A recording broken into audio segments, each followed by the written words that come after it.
તો હરણી બોટકાંડ બાદ શાળા સંચાલક મંડળ હાલ એલર્ટ મોડ પર છે। વડોદરાની તમામ શાળાઓ માટે સલામતી માર્ગદર્શિકા જાહેર કરવામાં આવે છે। અધ્યક્ષ શીતલ મહેતા અને ઉપાધ્યક્ષે આ જાહેરાત કરી છે। કોઈપણ પ્રવૃત્તિ કાર્યક્રમ કે પ્રવાસ શક્ય હોય તો ટાળવાની સૂચના આપી છે। સરકારી કે ખાનગી કાર્યક્રમમાં બને ત્યાં સુધી બાળકોને ન લઈ જવા તેવું કહેવામાં આવ્યું છે। શાળાના બિલ્ડિંગ માટે બીયુ અને ઓક્યુપેશન સર્ટિફિકેટ જરૂરી હોવાની વાત પણ તેઓએ કહી છે।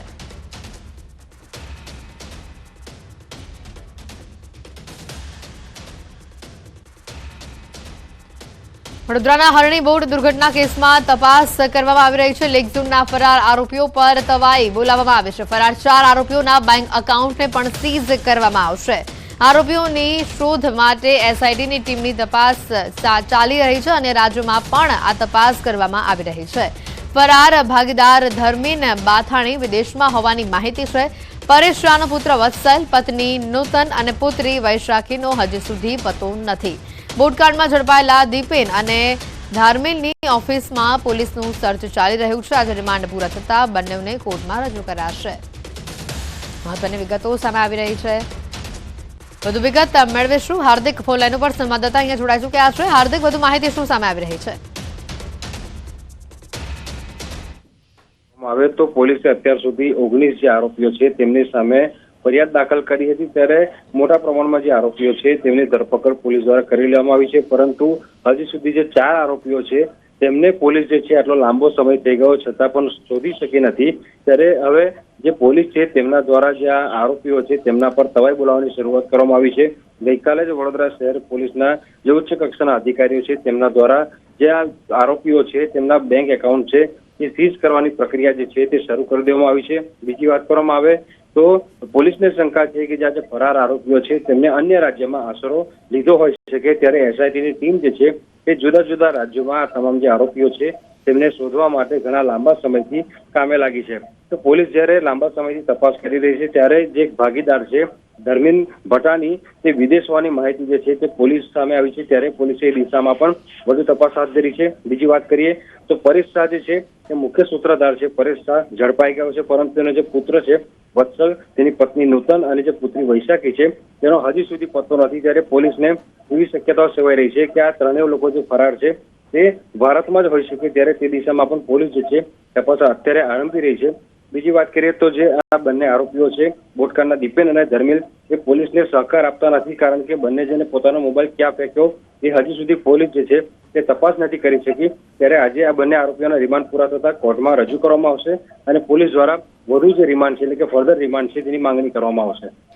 આભાર હાર્દિક, માહિતી બદલ।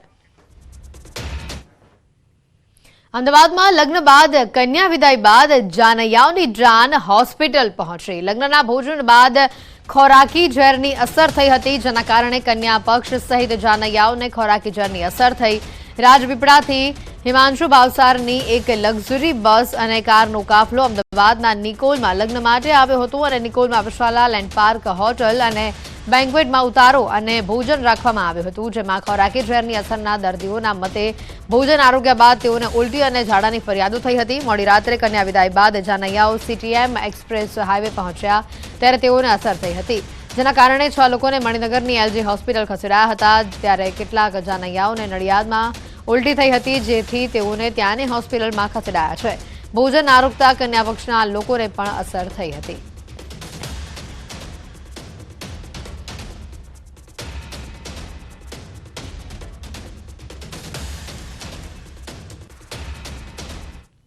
વિશાલા ડેરી પાર્કમાં જે અમે ભોજન આરોગ્યું હતું ને એના પછી 1 કલાક પછી અમને જે ફૂડ પોઈઝન થયું હતું, તો વોમિટિંગ અને ડાયરિયા થયા હતા। અત્યાર સુધી બહુ બધાની હાલત ખરાબ થઈ ગઈ હતી। તેમાં 13 થી 14 વાર મને હાલમાં વોમિટ થઈ ગયેલી અને રાત્રે અમે 1 વાગે એડમિટ થયા હતા।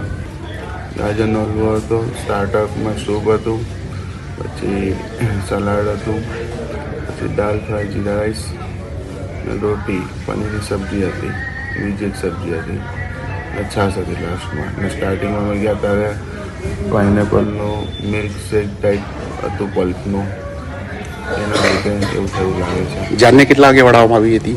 જાનને 11 વાગ્યા જેવું વળાવી દીધી હતી। ગુજરાતમાં આજથી તાપમાનમાં વધારો થશે. આજથી 2 થી 3 ડિગ્રી તાપ સુધીનું જે ગરમી છે તે વધી શકે છે, તાપમાન વધી શકે છે. ગરમી અંગે હવામાન વિભાગની આગાહી સામે આવી છે. આજે પણ પવનની ગતિ તેજ રહી શકે છે. આવતીકાલથી પવનની ગતિમાં ઘટાડો થઈ શકે છે. આજથી અમદાવાદનું મિનિમમ તાપમાન 18 ડિગ્રીની આસપાસ પહોંચી શકશે. તો હવામાન વિભાગના લોંગ ફોરકાસ્ટ અનુસાર ફેબ્રુઆરીના 3 સપ્તાહમાં દિવસ અને રાતના તાપમાનમાં સામાન્ય વધતા ગરમીનો અહેસાસ થઈ શકે છે.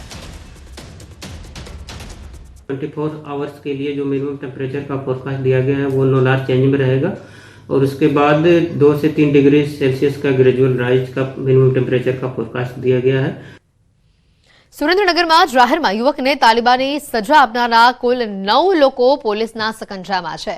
મૂળીના નાળધ્રીમાં યુવકનું અપહરણ કરીને મુંડન કરવામાં આવ્યું હતું. વાયરલ વિડીયોમાં પ્રેમ પ્રકરણ મામલે યુવકને ઢોર માર મારતા 10 લોકો વિરુદ્ધ ફરિયાદ દાખલ કરાઈ છે. પ્રેમ પ્રકરણમાં યુવતીના પરિજનોએ મુંડન કરાવી માર માર્યો હતો. પોલીસે 9 આરોપીને ઝડપીને વધુ કાર્યવાહી હાથ ધરી છે. તાપીના ઉચ્છલ તાલુકામાં આવેલું છેવાડાનું ગામ નૂરાબાદ. આ ગામની પ્રાથમિક શાળામાં જર્જરિત ઓરડાને લઈને વિદ્યાર્થીઓ અને શિક્ષકો હાલાકી ભોગવી રહ્યા છે. તંત્ર દ્વારા 2 વર્ષ પહેલા નવા ઓરડા બનાવવાની મંજૂરી અપાઈ હતી, પરંતુ આજ સુધી નવા ઓરડા ન બનતા શાળામાં ભણતા 80 થી વધુ વિદ્યાર્થીઓને અભ્યાસ કરવામાં તકલીફ ઊભી થઈ રહી છે. તો ખાસ કરીને સત્વરે શાળામાં નવા ઓરડા બનાવવાની માંગ સાથે ગામજનોએ જિલ્લા વિકાસ અધિકારીને આવેદન આપ્યું હતું. રજૂઆત છતાં સમસ્યાનું નિરાકરણ નથી આવ્યું. ગ્રામજનોને આગામી દિવસોમાં શાળાને તાળાબંધી કરવાની પણ ચીમકી ઉચ્ચારી છે. 21-22ની અંદર જ્યારે પાછું મંજૂરી આવ્યું ત્યારે એ લોકોએ છે ને ખાસ મુહૂર્ત કરાવ્યું. આપણા સરપંચશ્રી, અમારા સાકરદાના સરપંચશ્રી હતા, એમની મારફતે ખાસ મુહૂર્ત કરાવ્યું અને હજુ હમણાં આ 2 વર્ષ થવા આવ્યા છે તો હજુ સુધી અમારા ઓરડા બન્યા નથી.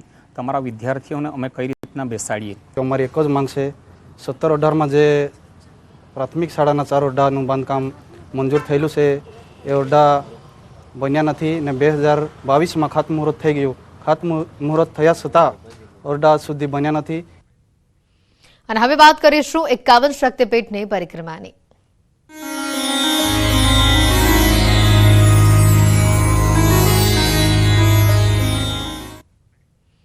યાત્રાધામ અંબાજીમાં પરિક્રમા મહોત્સવનો આજે બીજો દિવસ છે. અંબાજીમાં આજે ચામર યાત્રા અને પાદુકા યાત્રાનું આયોજન કરવામાં આવ્યું છે. 51 શક્તિપીઠમાં 51 મંદિરમાં પાદુકા અર્પણ કરવામાં આવશે. 750 બસોમાં મોટી સંખ્યામાં ભક્તો પરિક્રમા મહોત્સવમાં દર્શન કરવા આવ્યા છે. મંદિર પરિસર પણ રંગીન લાઇટોથી ઝળહળી ઉઠ્યું છે. ગબ્બર પરિક્રમાના પ્રથમ દિવસે જ 2 લાખથી વધુ ભક્તોએ પરિક્રમા કરી હતી.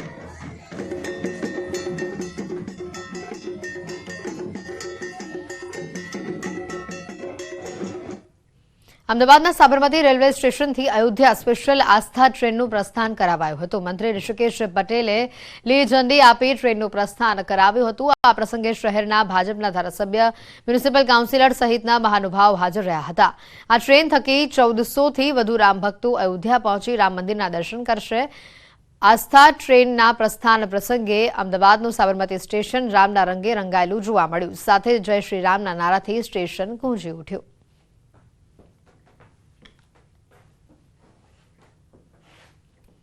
વલસાડમાં ખાડો ખોદવા બાબતે થઈ બબાલ. કુટુંબના જ સભ્યો વચ્ચે થઈ ગઈ લડાઈ.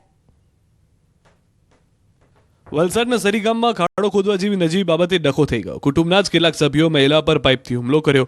ઘટના કંઈક એવી છે કે જમીનમાં ખાડો કરવા બાબતે કુટુંબમાં વિવાદ થયો હતો, જેમાં મહિલાની કુટુંબના કેટલાક સભ્યો સાથે શાબ્દિક બોલાચાલી થઈ. વાત એટલી આગળ વધી ગઈ કે પાઇપ વડે મહિલાના સાસુ પર હુમલો કર્યો. પરિવારના અન્ય સભ્યો પણ બહાર આવી જતા બંને પક્ષો વચ્ચે ઉગ્ર બોલાચાલી થઈ અને ઝપાઝપી થઈ. આરોપીએ તેમજ જાનથી મારી નાખવાની ધમકી આપતા ભીલાડ પોલીસ મથકે 2 ઇસમો વિરુદ્ધ પોલીસ ફરિયાદ નોંધાઈ હતી. રાજસ્થાનના આબુ રોડમાં બેફામ રફતારનો કહેર સામે આવ્યો. કાર ચાલકે લારીઓ સહિત બાઇકોને અડફેટે લીધી. અકસ્માતમાં 9 લોકો ઘાયલ થયા, જ્યારે તેમાં 4ની હાલત ગંભીર હોવાનું સામે આવ્યું. આબુ રોડ નજીક અંબાજી ચોકડી પાસેનો આ બનાવ છે. ઘાયલોને નજીકની હોસ્પિટલમાં સારવાર માટે ખસેડાયા છે. સ્થાનિકોએ કાર ચાલકને પકડી મેથી પાક ચખાડ્યો હતો.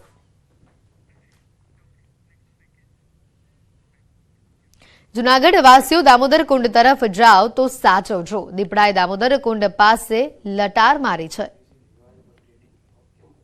જૂનાગઢમાં ગિરનારની ગોદમાં ફરી એક વખત દીપડો દેખાયો. દામોદર કુંડ નજીક આવેલી મુચુકુંદ ગુફાની આસપાસ દીપડા હેટાફેરા કર્યા. સાંજના સમયે અતિ પ્રાચીન ધાર્મિક સ્થળ નજીકથી જ્યારે દીપડો પસાર થયો ત્યારે જ ત્યાં હાજર કેટલાક લોકોએ મોબાઈલમાં વિડીયો બનાવ્યો, જેમાં દીપડો બિંદાસ બનીને આટાફેરા મારતો દેખાય છે.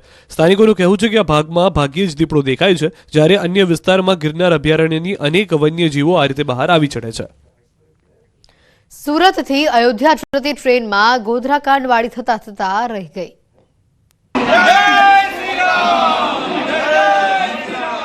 ફરી રામના દુશ્મનોએ રામ ભક્તો પર કર્યો પથ્થરમારો. સુરતથી ઉત્સાહ સાથે ભગવાન રામના ભક્તો અયોધ્યા ભવ્ય રામ મંદિર દર્શન માટે જઈ રહ્યા હતા. આખી ટ્રેન ભગવાન રામમય હતી. જય શ્રી રામના નારા લાગી રહ્યા હતા. આસ્થાની ટ્રેન મહારાષ્ટ્રના નંદુરબાર નજીક પહોંચી ત્યારે જ રામ ભક્તોમાં હાહાકાર મચી ગયો. ચાલુ ટ્રેનમાં જીવ બચાવવા દોડાદોડી થઈ ગઈ. કેટલાક ભગવાન રામના દુશ્મનોએ અયોધ્યા જતી ટ્રેન પર પથ્થરમારો કર્યો. રવિવારે સાંજે 8 વાગે નીકળેલી આસ્થા ટ્રેન પર નંદુરબાર નજીક રાત્રે 10:30 વાગે આ બનાવ બન્યો હોવાની આશંકા છે. ટ્રેન નંદુરબાર રેલવે સ્ટેશનથી અંદાજે 1 કિલોમીટર બાદ આ બનાવ બન્યાની ચર્ચા છે. રેલવે પોલીસના મતે સ્થળ નિરીક્ષણ પર રેલવે પર કોઈ પથ્થરમારાના નિશાન મળ્યા નથી. જોકે પ્રવાસીઓની ફરિયાદના પગલે રેલવે પોલીસે ચેકિંગ દરમિયાન ટ્રેનની પાસેની જાળીઓમાં બેઠેલા માનસિક રીતે બીમાર એક વ્યક્તિની અટકાયત કરી છે. હાલમાં મામલે કોઈ ફરિયાદ નોંધાઈ નથી. ટ્રેનમાં કુલ 1340 યાત્રીઓ સવાર હતા.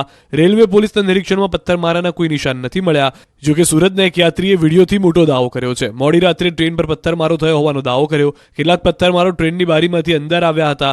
ટ્રેન પર પથ્થરમારો થતા પ્રવાસીઓમાં ડરનો માહોલ ફેલાઈ ગયો હતો. કેટલાક યાત્રીઓ તરત જ ટ્રેનની બારીઓ બંધ કરી બચાવ માટે પ્રયાસ કર્યા હતા. છતાં 2-4 પથ્થરો તો ટ્રેનની અંદર આવી જ ગયા હતા. પોલીસે પ્રારંભિક તપાસ કરીને મોડી રાત્રે ટ્રેનને નંદુરબાર રેલવે સ્ટેશનથી રવાના કરી દીધી હતી.